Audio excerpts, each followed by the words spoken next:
Fighting for perpetual peace. 57. The protracted nature of China's anti-Japanese war is inseparably connected with the fight for perpetual peace in China and the whole world. Never has there been a historical period such as the present, in which war is so close to perpetual peace.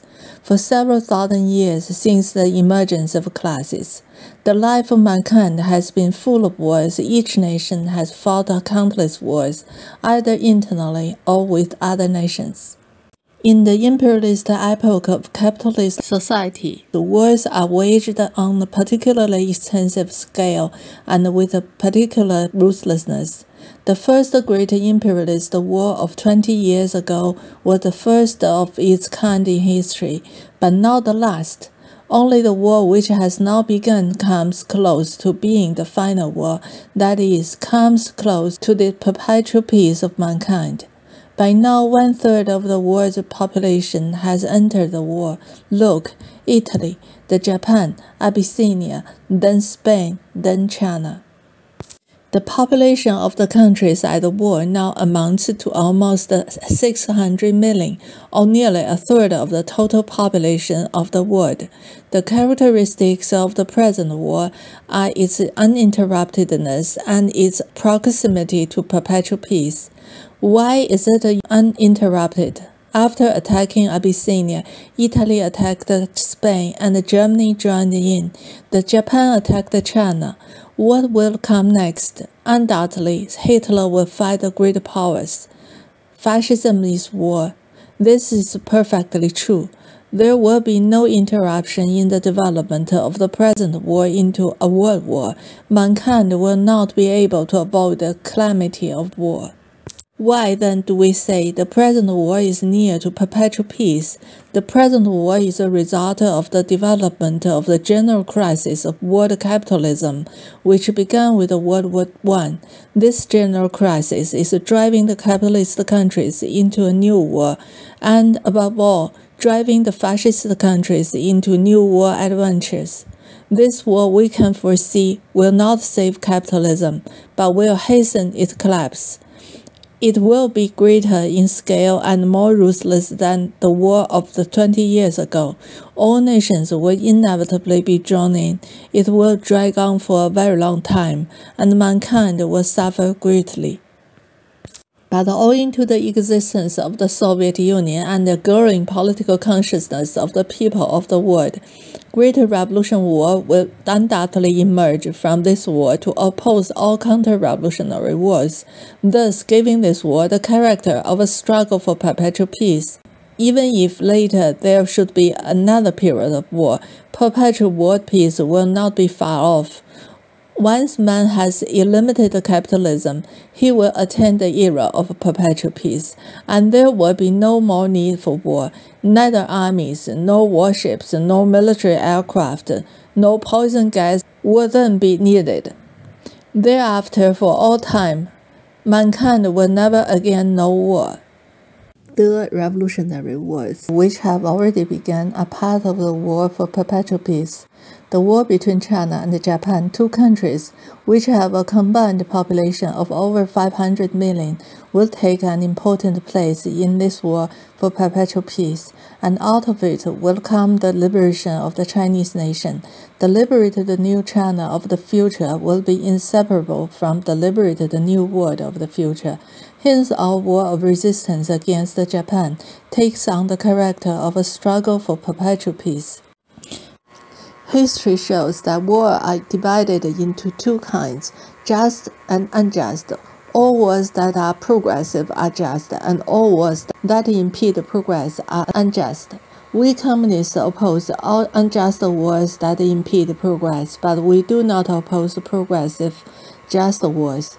Not only do we Chinese communists not oppose just wars, we actively participate in them. As for unjust wars, World War I is an instance in which both sides fought for imperialist interests. Therefore, the communists of the whole world firmly oppose that war. The way to oppose a war of this kind is to do everything possible to prevent it before it breaks out, and once it breaks out, to oppose war with war, to oppose unjust war with just war, whenever possible. Japan's war is an unjust war that impedes progress, and the peoples of the world, including Japanese people, should oppose it and are opposing it. In our country, the people and the government, the Communist Party and the Kuomintang have all raised the banner of righteousness in the National Revolutionary War against aggression. Our war is sacred and just. It is progressive, and its aim is peace. The aim is peace not just in the country but throughout the world, not just temporary but perpetual peace. To achieve this aim, we must wage a life and death struggle, be prepared for any sacrifice, persevere to the end, and never stop short of goal. However great the sacrifice and however long the time needed to attain it, a new world of perpetual peace and brightness already lies clearly before us. Our faith in waging this war is based upon the new China and the new world of perpetual peace and brightness for which we are striving. Fascism and imperialism wish to perpetuate war, but we wish to put an end to it in the not-too-distant future. The great majority of mankind should exert their utmost effort for this purpose. The 450 million people of China constitute 1/4 of the world population, and if by their concerted effort they overthrow Japanese imperialism and create a new China of freedom and equality, they will most certainly be making a tremendous contribution to the struggle for the perpetual world peace. This is no vain hope, for the whole world is approaching this point in the course of its social and economic development, and provided that the majority of mankind work together, our goal will surely be attained in several decades. Man's dynamic role in war. 59. We have so far explained why the war is a protracted war and why the final victory will be China's, and in the main dealt with what protracted war is and what it is not. Now we shall turn to the question of what to do and what not to do, how to conduct a protracted war, and how to win the final victory. These are the questions answered below. We shall therefore successfully discuss the following problems: man's dynamic role in war, war and politics, political mobilization for the war of resistance, the object of war, offense within defense, quick decision within a protracted war, exterior lines within interior lines, initiative, flexibility, planning, mobile warfare, guerrilla warfare, positional warfare, war of annihilation, war of attrition, the possibilities of exploiting the enemy's mistakes, the question of decisive engagement in the anti-Japanese war, and the army and the people as the foundation of victory. Let us start with the problem of man's dynamic role.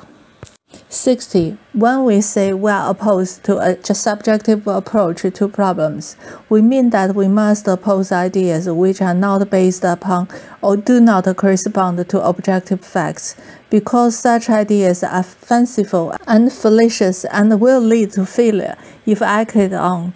But whatever is done has to be done by human beings. Protracted war and final victory will not come about without human action. For such action to be effective, there must be people who derive ideas, principles, or views from the objective facts and put forward plans, directives, policies, strategies, and tactics. Ideas, etc. are subjective, while deeds or actions are the subjective translated into objective, but both represent the dynamic role peculiar to human beings. We term this kind of dynamic role man's conscious dynamic role, and it is a characteristic that distinguishes man from all other beings. All ideas based upon and corresponding to objective facts are correct ideas, and all deeds or actions based upon correct ideas are correct actions. We must give full scope to these ideas and actions, to this dynamic role. The anti-Japanese war is being waged to drive out imperialism and transform the old China into a new China. This can be achieved only when the whole Chinese people are mobilized and full scope is given to their conscious dynamic role in resisting Japan. If we just sit by and take no action, only subjugation awaits us, and there will be neither protracted war nor final victory. 61.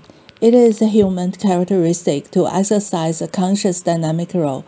Man strongly displays this characteristic in war. Truly, victory or defeat in war is decided by the military, political, economic, and geographical conditions on both sides. The nature of the war each side is waging and the international support each enjoys. But it is not decided by these alone. In themselves, all these provide only the possibility of victory or defeat, but do not decide the issue. To decide the issue, subjective effort must be added, namely, the directing and waging of war, man's conscious dynamic role in war. 62. In seeking victory, those who direct a war cannot overstep the limitation imposed by objective conditions. Within these limitations, however, they can and must play a dynamic role in striving for victory. The stage of action for commanders in a war must be built upon objective possibilities, but on that stage, they can direct the performance of many a drama full of sound and color, power and grandeur. Given the objective material foundations, the commanders in the anti-Japanese war should display their prowess and marshal all their forces to crush the national enemy, transform the present situation in which our country and society are suffering from aggression and oppression, and create a new China of freedom and equality.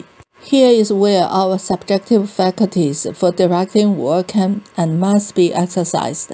We do not want any of our commanders in the war to detach himself from the objective conditions and become a blundering hothead, but we decidedly want every commander to become a general who is both bold and sagacious. Our commanders should have not only the boldness to overwhelm the enemy, but also the ability to remain masters of the situation throughout the changes and vicissitudes of the entire war. Swimming in the ocean of war, they must not flounder, but make sure of reaching the opposite shore with measured strokes. Strategy and tactics as the law for directing war constitute the art of swimming in the ocean of war. War and politics. 63. War is a continuation of politics. In this sense, war is politics and war itself is a political action. Since ancient times, there has never been a war that did not have a political character. The anti-Japanese war is a revolutionary war waged by the whole nation. A victory is inseparable from the political aim of the war, to drive out Japanese imperialism and build a new China of freedom and equality, inseparable from the general policy of persevering in the war of resistance and in the united front, from the mobilization of the entire people, and from the political principles of the unity between officers and men, the unity between army and people, and the disintegration of the enemy forces. From mobilization on the cultural front and from the effort to win international support and the support of the people inside Japan. In a word, war cannot for a single moment be separated from politics. Any tendency among the anti-Japanese armed forces to belittle politics by isolating war from it and advocating the idea of war as an absolute is wrong and should be corrected. But war has its own particular characteristics, and in this sense, it cannot be equated with politics in general. War is a continuation of politics by other means. When politics develops to a certain stage beyond which it cannot proceed by the usual means, war breaks out to sweep the obstacles from the way. For instance, the semi-independent status of China is an obstacle to the political growth of Japanese imperialism. Hence, Japan has unleashed a war of aggression to sweep away that obstacle. What about China? Imperialist oppression has long been an obstacle to China's bourgeois democratic revolution. Hence, many wars of liberation has been waged in the effort to sweep it away. Japan is now using war for the purpose of oppressing China and completely blocking the advance of the Chinese Revolution, and therefore China is compelled to wage the war of resistance in her determination to sweep away this obstacle. When the obstacle is removed, our political aim will be attained and the war concluded. But if the obstacle is not completely swept away, the war will have to continue till the aim is fully accomplished.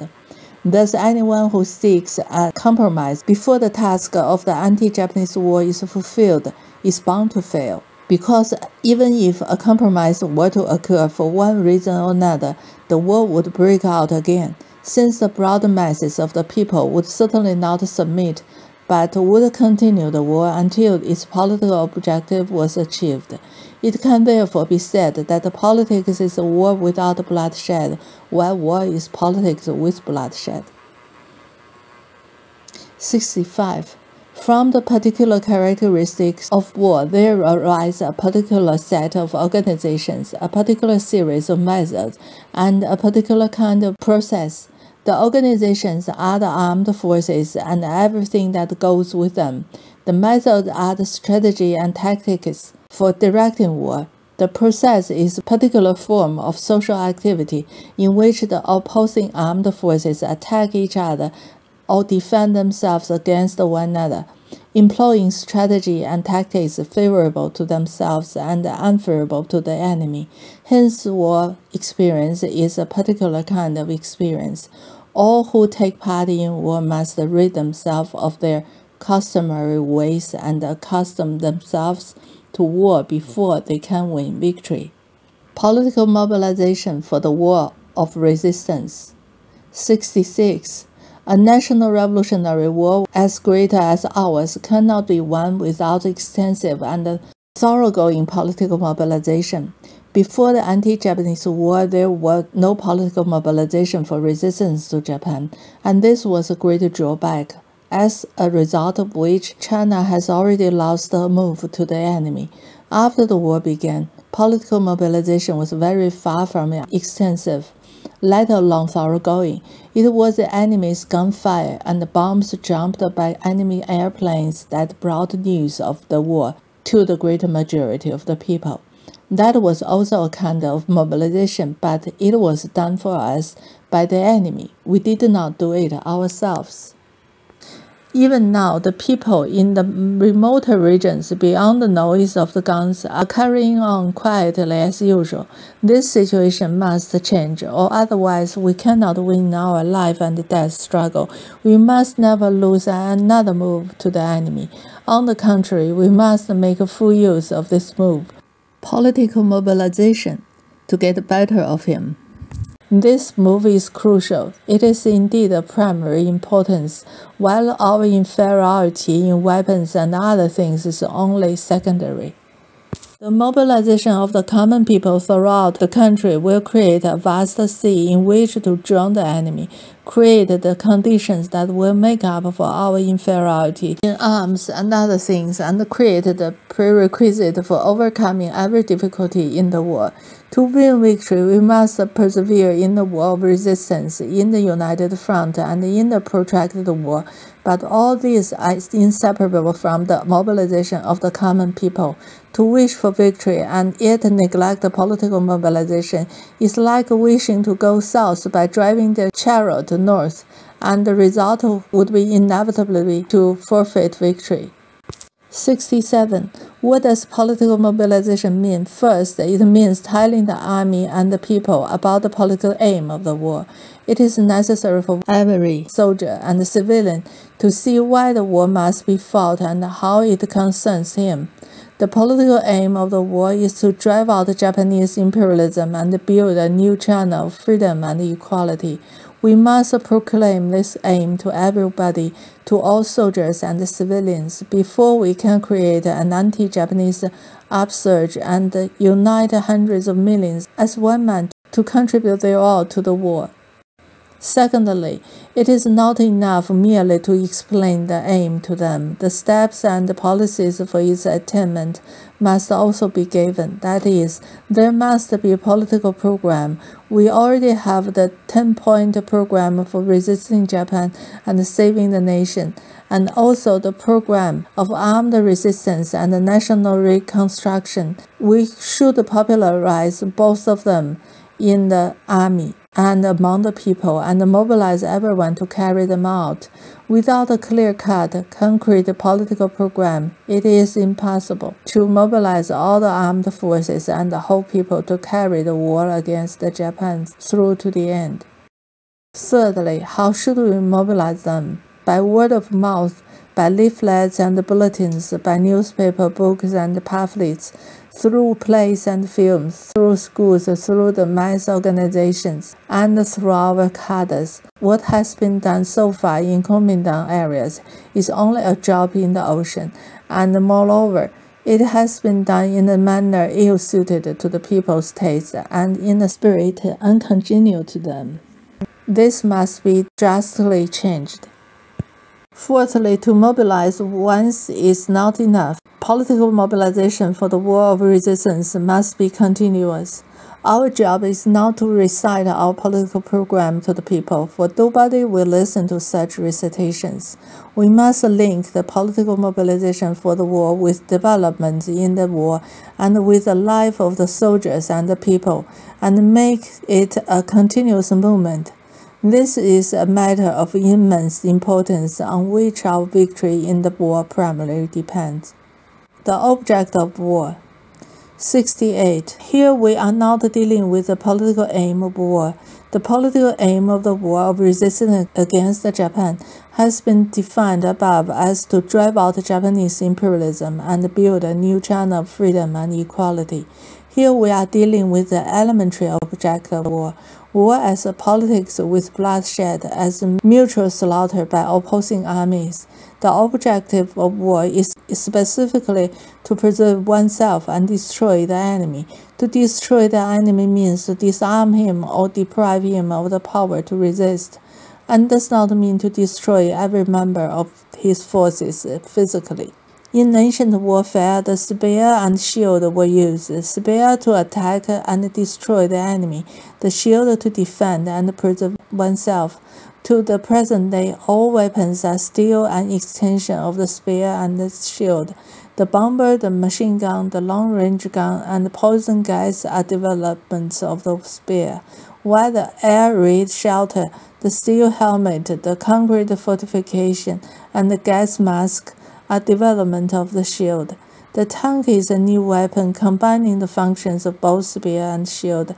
Attack is the chief means of destroying the enemy, but defense cannot be dispensed with. In attack, the immediate object is to destroy the enemy, but at the same time, it is self-preservation, because if the enemy is not destroyed, you will be destroyed. In defense, the immediate object is to preserve yourself, but at the same time, defense is a means of supplementing attack or preparing to go over to the attack. Retreat is the category of defense, and is a continuation of defense, while pursuit is a continuation of attack. It should be pointed out that destruction of the enemy is the primary object of war and self-preservation the secondary, because only by destroying the enemy in large numbers can one effectively preserve oneself. Therefore, attack, the chief means of destroying the enemy, is primary, while defense, a supplementary means of destroying the enemy and a means of self-preservation, is secondary. In actual warfare, the chief role is played by the defense much of the time and by attack for the rest of the time. But if war is taken as a whole, attack remains primary. 69. How do we justify the encouragement of heroic sacrifice in war? Does it not contradict self-preservation? No, it does not. Sacrifice and self-preservation are both opposite and complementary to each other. War is politics with bloodshed and exacts a price, sometimes an extremely high price. partial and temporary sacrifice, non-preservation, is incurred for the sake of general and permanent preservation. This is precisely why we say that attack, which is basically a means of destroying the enemy, also has a function of self-preservation. It is also the reason why defense must be accompanied by attack and should not be defense pure and simple. 70. The object of war, namely, the preservation of oneself and the destruction of the enemy, is the essence of war and the basis of all war activities, an essence which pervades all war activities from the technical to the strategic. The object of war is the underlying principle of war, and no technical, tactical, or strategic concepts or principles can in any way depart from it. What, for instance, is meant by the principle of taking cover and making full use of firepower in shooting? The purpose of the former is self-preservation, of the latter, the destruction of the enemy. The former gives rise to such techniques as making use of the terrain and its features, advancing in spurts, and spreading out in dispersed formation. The latter gives rise to other techniques such as clearing the field of fire and organizing a fire net.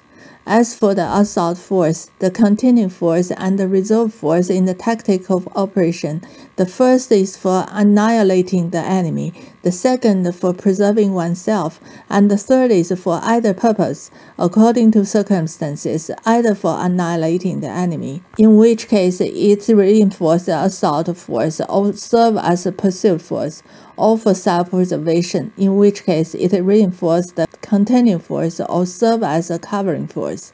Thus, no technical, tactical, or strategic principles or operations can in any way depart from the object of war, and this object pervades the whole of a war and runs through it from beginning to end.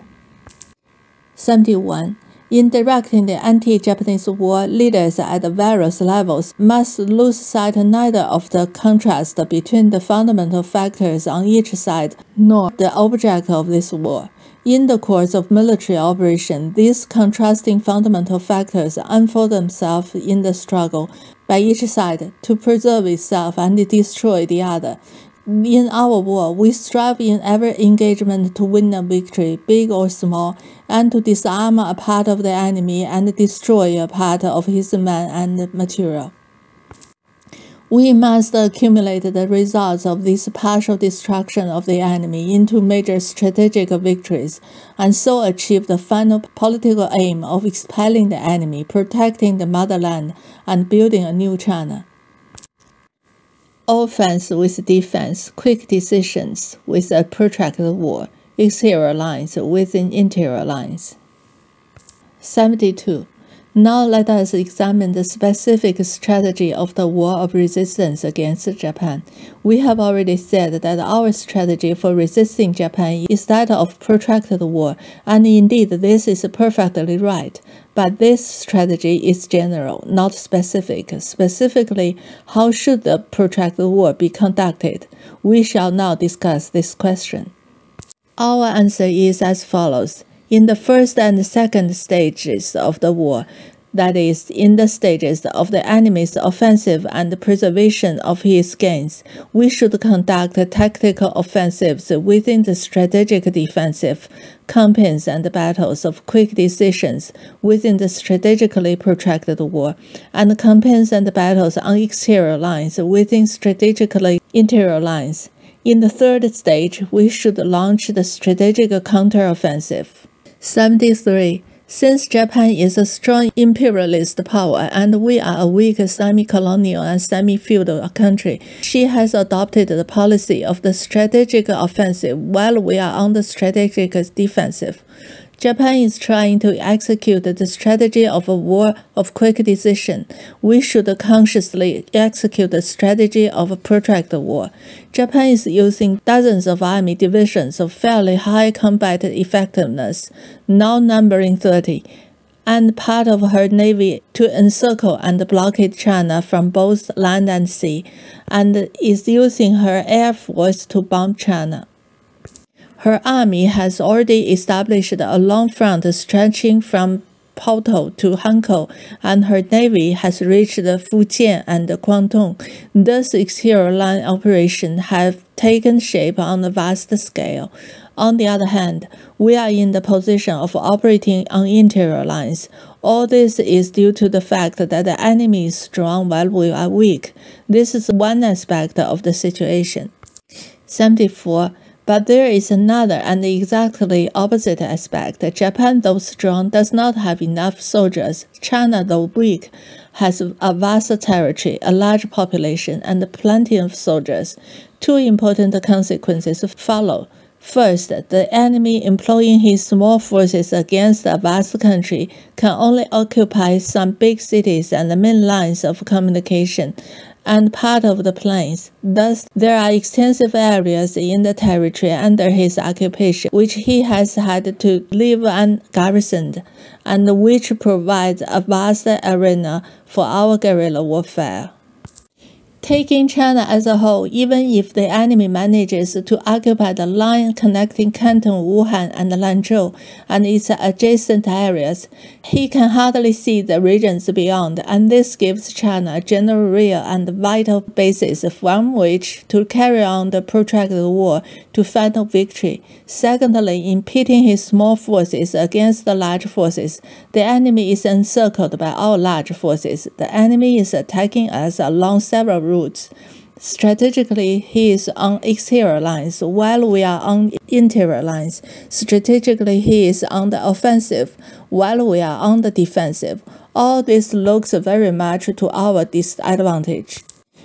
However, we can make use of our two advantages, namely our vast territory and large forces, and instead of stubborn positional warfare, carry on flexible mobile warfare, employing several divisions against one enemy division, several tens of thousands of our men against 10,000 of his, several columns against one of his columns, and suddenly encircling and attacking a single column from the exterior lines of the battlefield.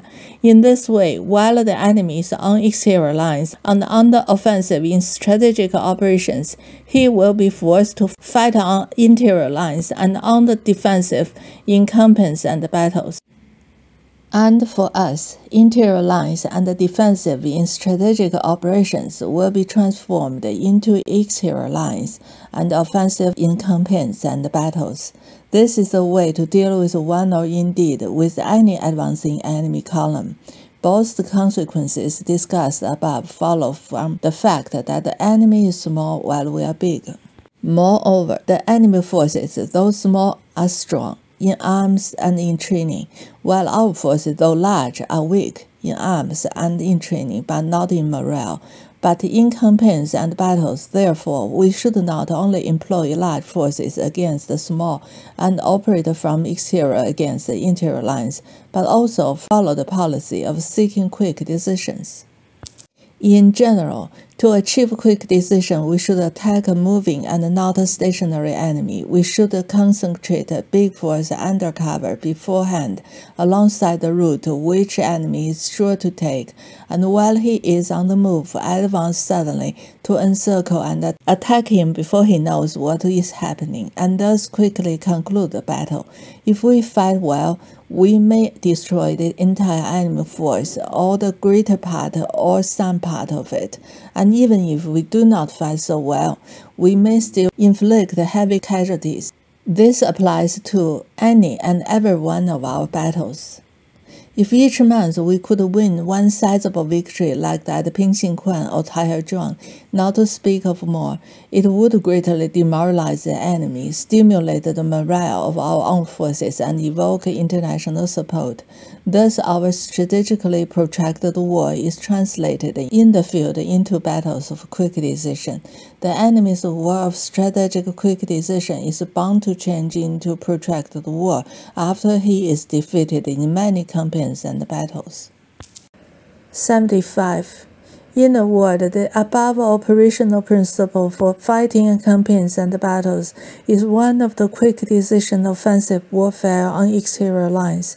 It is the opposite of our strategic principle of protracted defensive warfare on interior lines, and it is an indispensable principle for carrying out this strategy.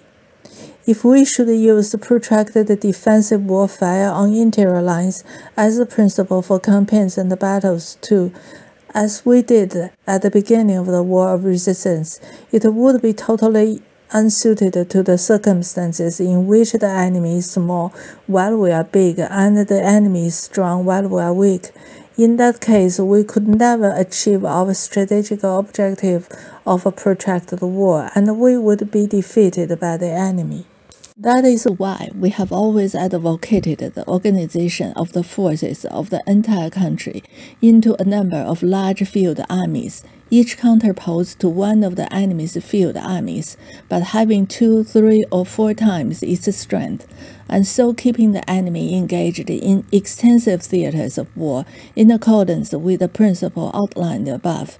This principle of quick decision offensive warfare on exterior lines can and must be applied in guerrilla as well as in regular warfare. It is applicable not only to any one stage of the war, but to its entire course. In the stage of strategic counteroffensive, when we are better equipped technically and are no longer in the position of the weak fighting the strong, we shall be able to capture prisoners and booty on a large scale, all the more effectively if we continue to employ superior numbers in quick decision offensive battles from exterior lines. For instance, if we employ 2, 3, or 4 mechanized divisions against 1 mechanized enemy division, we can be all the more certain of destroying it. It is common sense that several hefty fellows can easily beat one. 76. If we resolutely apply quick decision offensive warfare on exterior lines on the battlefield, we shall not only change the balance of forces on that battlefield, but also gradually change the general situation.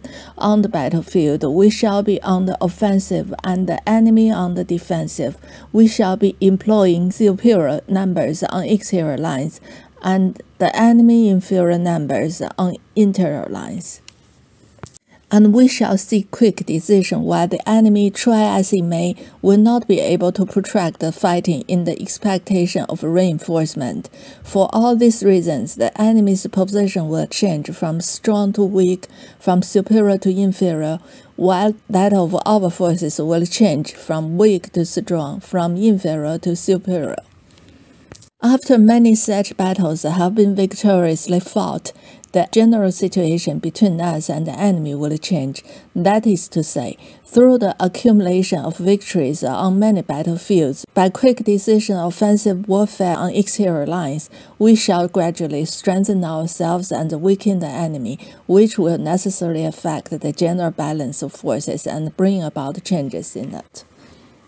When that happens, these changes, together with other factors on our side and together with the changes inside the enemy camp and the favorable international situation which turn the overall situation between us and the enemy first into one of parity and then into one of superiority for us, that will be the time for us to launch the counteroffensive and drive the enemy out of the country. 77. War is a contest of strength, but the original pattern of strength changes in the course of war. Here, the decisive factor is subjective effort, winning more victories and committing fewer errors. The objective factors provide the possibility for such change, but in order to turn this possibility into actuality, both correct policies and subjective effort are essential. It is then that the subjective plays the decisive role. Initiative, flexibility, and planning. 78. In quick decision offensive campaigns and battles on exterior lines, as discussed above, the crucial point is the offensive exterior lines refers to the sphere of the offensive and quick decision to its duration. Hence the name quick decision offensive warfare on exterior lines. It is the best principle for waging a protracted war, and it is also the principle for what is known as mobile warfare. But it cannot be put into effect without initiative, flexibility, and planning. Let us now study these three questions. We have already discussed the man's conscious dynamic role, so why do we talk about the initiative again? By conscious dynamic role, we mean conscious action and effort and characteristic distinguishing man from other being, and this human characteristic manifests itself most strongly in war. All this have been discussed already. The initiative here means an army's freedom of action as distinguished from the enforced loss of freedom. Freedom of action is the very life of an army, and once it is lost, the army is close to defeat or destruction. The disarming of a soldier is the result of his losing freedom of action through being forced into a passive position. The same is true of the defeat of any army. For this reason, both sides in war do all they can do to gain the initiative and avoid passivity. It may be said that the quick decision offensive warfare on exterior lines, which we advocate, and the flexibility and planning necessary for its execution, are designed to gain the initiative and thus force the enemy into a passive position and achieve the object of preserving ourselves and destroying the enemy. But the initiative and passivity is inseparable from superiority or inferiority in the capacity to wage war. Consequently, it is also inseparable from the correctness or incorrectness of the subjective direction of war. In addition, there is the question of exploiting the enemy's misconception and unpreparedness in order to gain the initiative and force the enemy into passivity. These points are analyzed below. 80. Initiative is inseparable from superiority in capacity to wage war, while passivity is inseparable from inferiority in capacity to wage war. Such superiority or inferiority is the objective basis of initiative or passivity. It is natural that the strategic initiative can be better maintained and exercised through a strategic offensive, but to maintain the initiative always and everywhere, that is, to have the absolute initiative, is possible only when there is absolute superiority matched against absolute inferiority. When a strong, healthy man wrestles with an invalid, he has the absolute initiative. If Japan were not riddled with insoluble contradictions, if, for instance, she could throw in a huge force of several million or 10 million men all at once, if she financial resources were several times what they are, if she had no opposition from her own people or from other countries, and if she did not pursue the barbarous policies which aroused the desperate resistance of the Chinese people, then she would be able to maintain absolute superiority and have the absolute initiative always and everywhere. In history, such absolute superiority rarely appears in early stages of a war or a campaign, but is to be found towards its end. For instance, on the eve of Germany's capitulation in World War I, the Entente countries became absolutely superior and Germany absolutely inferior, so that Germany was defeated and Entente countries were victorious. This is an example of absolute superiority and inferiority toward the end of a war. Again, on the eve of the Chinese victory at Taizhuang, the isolated Japanese forces there were reduced after bitter fighting to absolute inferiority, while our forces achieved absolute superiority, so that the enemy was defeated and we were victorious. This is an example of absolute superiority and inferiority toward the end of a campaign. A war or campaign may also end in a situation of relative superiority or of parity, in which case there is a compromise in the war or stalemate in the campaign. But in most cases, it is absolute superiority and inferiority that decide victory and defeat. All this holds for the end of a war or a campaign, and not for the beginning. The outcome of the Sino-Japanese War, it can be predicted, will be that Japan will become absolutely inferior and be defeated, and that China will become absolutely superior and gain victory. But at present, superiority or inferiority is not absolute on either side, but is relative. With the advantage of her military, economic, and political organizational power, Japan enjoys superiority over us with our military, economic, and political organizational weakness, which created the basis for her initiative. But since quantitatively her military and other power is not great, and she has many other disadvantages, her superiority is reduced by her own contradictions. Upon her invasion of China, her superiority has been reduced still further because she has come up against our vast territory, large population, great numbers of troops, and resolute nationwide resistance. Hence, Japan's general position has become one of only relative superiority, and her ability to exercise and maintain the initiative, which is thereby restricted, has likewise become relative.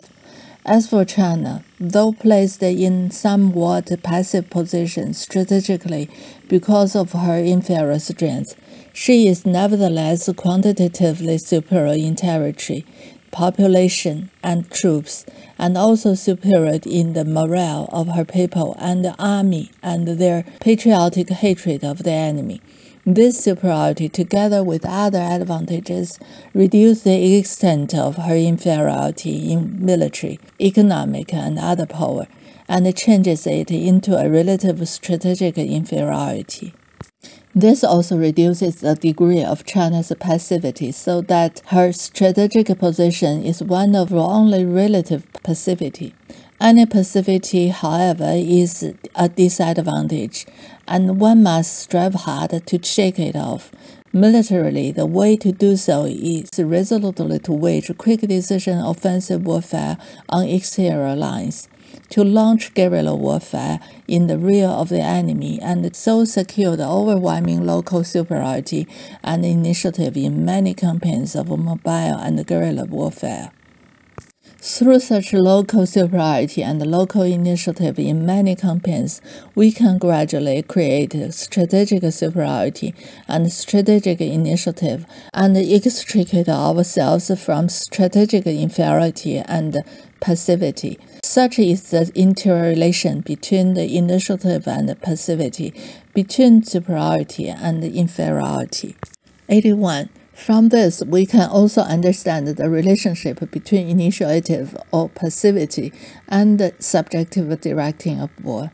As already explained, it is possible to escape from our position of relative strategic inferiority and passivity, and the method is to create local superiority and initiative in many campaigns, so depriving the enemy of local superiority and initiative and plunging him into inferiority and passivity. These local successes will add up to strategic superiority and initiative for us, and strategic inferiority and passivity for the enemy. Such change depends upon correct subjective direction. Why? Because while we seek superiority and initiative, so does the enemy. Viewed from this angle, war is a contest in subjective ability between the commanders of opposing armies in their struggle for superiority and for the initiative on the basis of material conditions such as military forces and financial resources. Out of the contest, there will emerge a victor and a vanquished. Leaving aside the contrast in the objective material conditions, the victor will necessarily own his success to correct the subjective directions, and the vanquished his defeat to wrong subjective direction.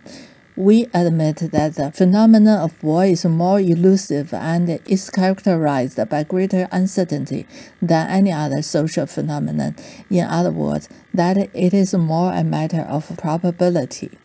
Yet war is in no way supernatural, but a mundane process governed by necessity. That is why Sun Wu's axiom, Know the enemy and know yourself, and you can fight 100 battles with no danger of defeat, remains a scientific truth. Mistakes arise from ignorance about the enemy and about ourselves, and moreover, the peculiar nature of war makes it impossible in many cases to have full knowledge about both sides.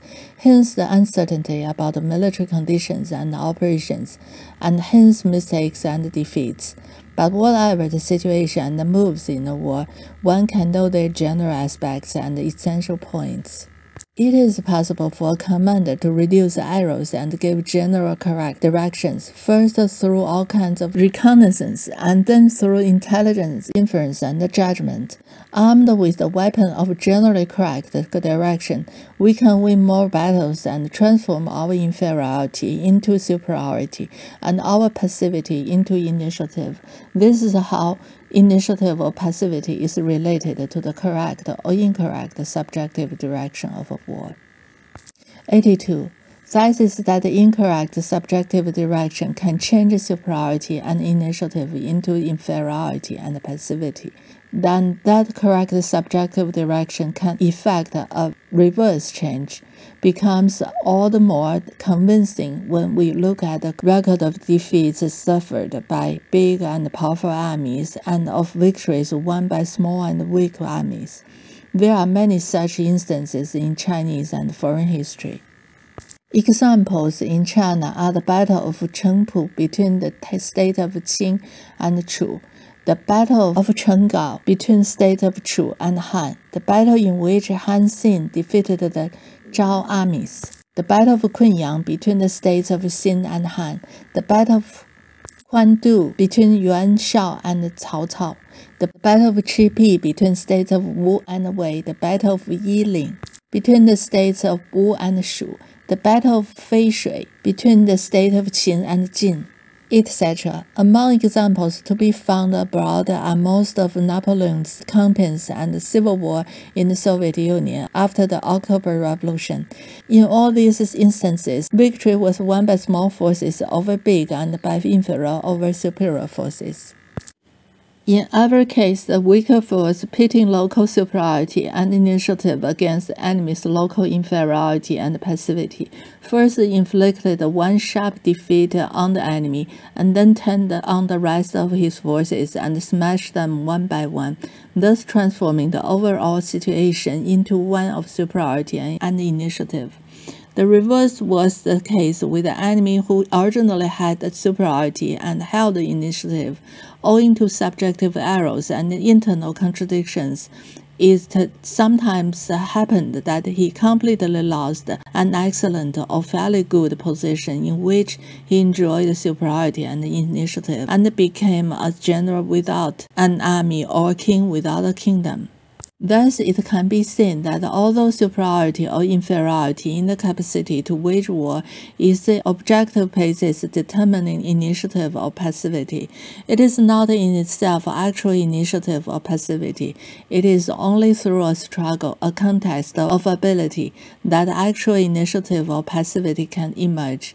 In that struggle, correct subjective direction can transform inferiority into superiority and passivity into initiative, and the incorrect subjective direction can do the opposite.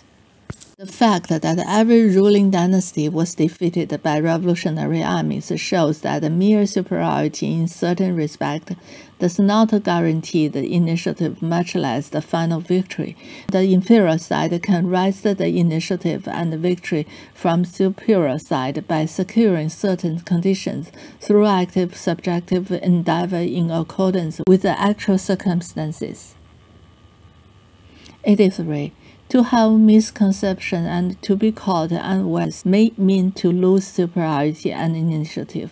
Hence, deliberately creating misconception for the enemy and then spring surprise attack upon him are two ways, indeed two important means, of achieving superiority and seizing the initiative.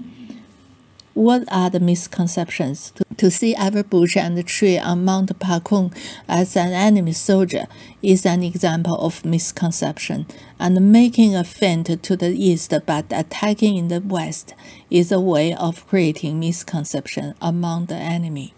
When the masses' support is sufficiently good to block the leakage of news, it is often possible by various ruses to succeed in leading the enemy into a morass of wrong judgments and actions so that he loses his superiority and initiative. The saying, "There can be never too much deception in war," means precisely this. What does being caught unawares mean? It means being unprepared. Without preparedness, superiority is not real superiority, and there can be no initiative either. Having grasped this point, a force which is inferior but prepared can often defeat a superior enemy by surprise attack. We see an enemy on the move is easy to attack precisely because he is then off guard, that is, unprepared. These 2 points, creating misconceptions among the enemy and springing surprise attacks on him, mean transferring the uncertainties of war to the enemy while securing the greatest possible certainty for ourselves and thereby gaining superiority. The initiative and victory. Excellent organization of the mass is the prerequisite for attaining all this. Therefore, it is extremely important to arouse all the people who are opposed to the enemy, to arm themselves to the last man, make widespread raids on the enemy, and also preventing the leakage of news and provide a screen for our own forces. In this way, the enemy will be kept in the dark about where and when our forces will attack, and an objective basis will be created for misconception and unpreparedness on his part. It was largely owing to the organized armed masses of the people that the weak and small force of the Chinese Red Army was able to win many battles in the period of agrarian revolutionary war. Logically, a national war should be win broader mass support than an agrarian revolutionary war. However, as a result of past mistakes, the people are in an unorganized state, cannot properly join in to serve the cause, and are sometimes even made use of by the enemy. The resolute rallying of people on a broad scale is the only way to secure the inexhaustible resources to meet all the requirements of the war. Moreover, it will definitely play a big part in carrying out our techniques of defeating the enemy by misleading him and catching him unaware. We are not Duke Xiang Song and have no use for his asinine ethics. In order to achieve victory, we must, as far as possible, make the enemy blind and deaf by sealing his eyes and ears and drive his commanders to distraction by creating confusion in their minds. The above concerns the way in which the initiative of passivity is related to the subjective direction of the war. Such subjective direction is indispensable for defeating Japan. 84. By and large, Japan has held the initiative in the stage of her offensive by reason of her military power and her exploitation of our subjective errors, past and present. But her initiative is beginning to wane to some extent because of her many inherent disadvantages and of the subjective errors she too has committed in the course of the war, of which more later, and also because of our many advantages. The enemy's defeat at Taiyuan and his predicament in Shanxi prove this clearly. The widespread development of guerrilla warfare in the enemy's rear has placed his garrisons in the occupied areas in a completely passive position.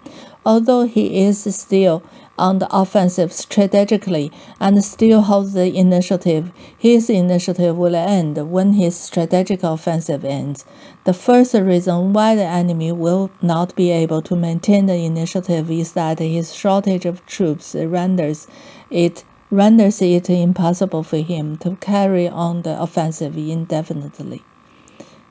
Our offensive warfare in campaigns and our guerrilla warfare behind the enemy lines, together with other factors, constitute the second reason why he will have to cease his offensive at a certain limit and will not be able to keep his initiative.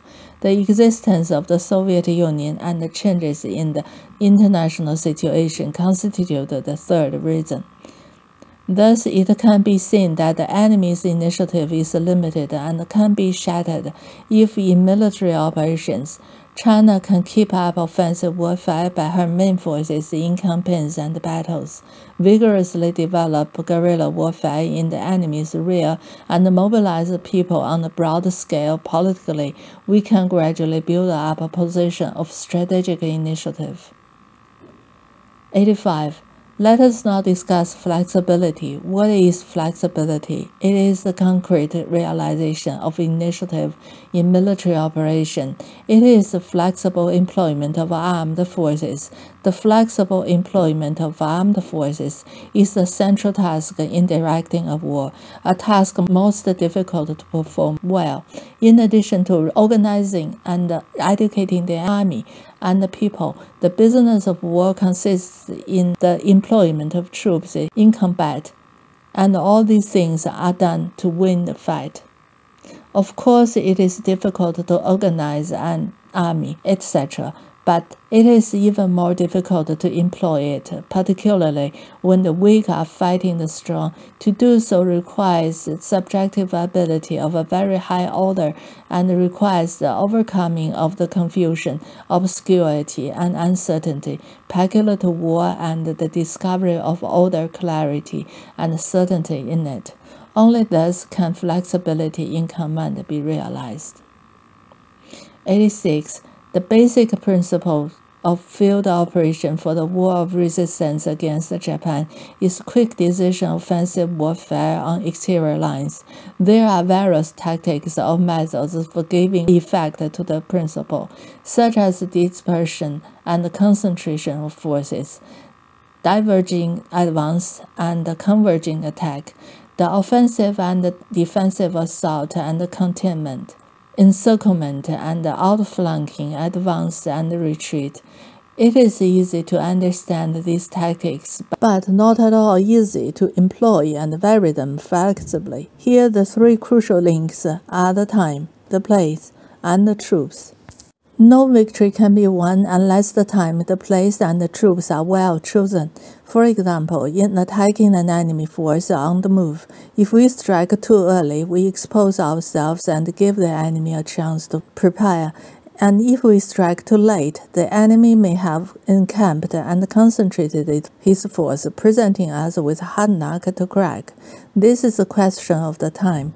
If we select a point of assault on the left flank, which actually turns out to be the enemy's weak point, victory will be easy. But if we select the right flank and hit a snag, nothing will be achieved. This is a question of the place.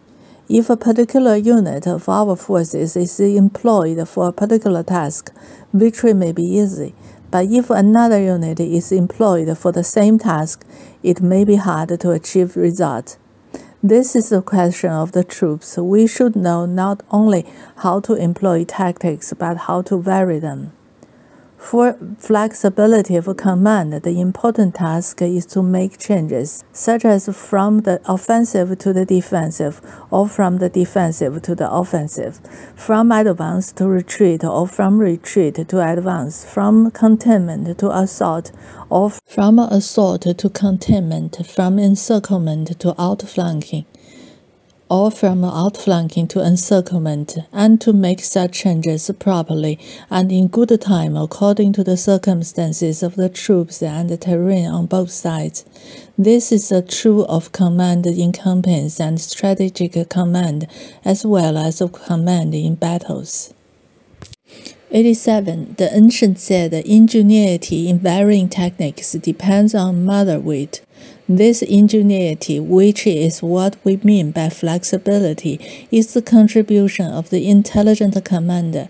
Flexibility does not mean recklessness. Recklessness must be rejected. Flexibility consists in the intelligent commander's ability to take timely and appropriate measures on the basis of the objective conditions after judging the hour and sizing up the situation. The situation includes the enemy's situation, our situation, and the terrain. And this flexibility is ingenuity in varying techniques.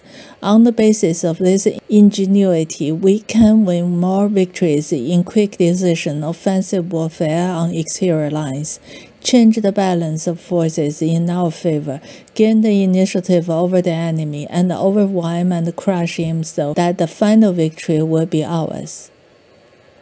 88. Let us now discuss the question of planning. Because of the uncertainty peculiar to war, it is much more difficult to prosecute war according to plan than is the case with other activities. Yes, since the preparedness ensures success and the unpreparedness spells failure, there can be no victory in war without advanced planning and preparations. There is no absolute certainty in war, and yet it is not without some degree of relative certainty. We are comparatively certain about our own situation. We are very uncertain about the enemy's. But here too, there are signs for us to read, clues to follow, and sequences of phenomena to ponder. These form what we call a degree of relative certainty, which provides an objective basis for planning in war. Modern technical development, telegraphy, radio, airplanes, motor vehicles, railways, steamships, etc., have added to the possibilities of planning in war. However, complete or stable planning is difficult because there is only very limited and transient certainty in war. Such planning must change with the moment, flow or change of the war, and vary in degree according to the scale of the war. Tactical plans, such as plans for attack or defense by small formations or units, often have to be changed several times a day. A plan of campaign, that is, of action by large formations, can generally stand till the conclusion of the campaign, in the course of which, however, it is often changed partially or sometimes even wholly. A strategic plan based on the overall situation boasts belligerence is still more stable, but it too is applicable only in a given strategic stage and has to be changed when the war moves toward a new stage. The making and changing of tactical campaign and strategic plans in accordance with scope and circumstance is a key factor in directing a war. It is a concrete expression of flexibility in war. In other words, it is also ingenuity in varying one's techniques. Commanders at all levels in the anti-Japanese war should take note. 89. Because of the fluid of war, some people categorically deny that war plans or policies can be relatively stable, describing such plans or policies as mechanical. This view is wrong. In the preceding section, we fully recognize that because the circumstances of war are only relatively certain and flow, movement or change of war is rapid, war plans or policies can be only relatively stable and have to be changed or revised in good time in accordance with changing circumstances and the flow of war. Otherwise, we would become mechanists. But one must not deny the need for war plans or policies that are relatively stable over given periods. To negate this is to negate everything, including the war itself as well as the negator himself. As both military conditions and operations are relatively stable, we must grant the relative stability of the war plans and the policies resulting from them. For example, since both the circumstances of war in northern China and the dispersed nature of the 8th Route Army's operations are relatively stable for a particular stage, It is absolutely necessary during this stage to acknowledge the relative stability of the Eighth Route Army's strategic principle of operation, namely guerrilla warfare is basic but lose no chance for mobile warfare under favorable conditions. The period of validity of a plan for a campaign is shorter than that of a strategic plan, and for a tactical plan, it is shorter still, but each is stable over a given period. Anyone denying this would have no way of handling warfare and would become a relativist in war with no settled views, for whom one course is just as wrong or just as right as another. No one denies that even a plan valid for a given period is fluid. Otherwise, one plan would never be abandoned in favor of another. But it is fluid within limits, fluid within the bounds of the various war operations undertaken for carrying it out, but not fluid as to its essence. In other words, it is quantitatively but not qualitatively fluid.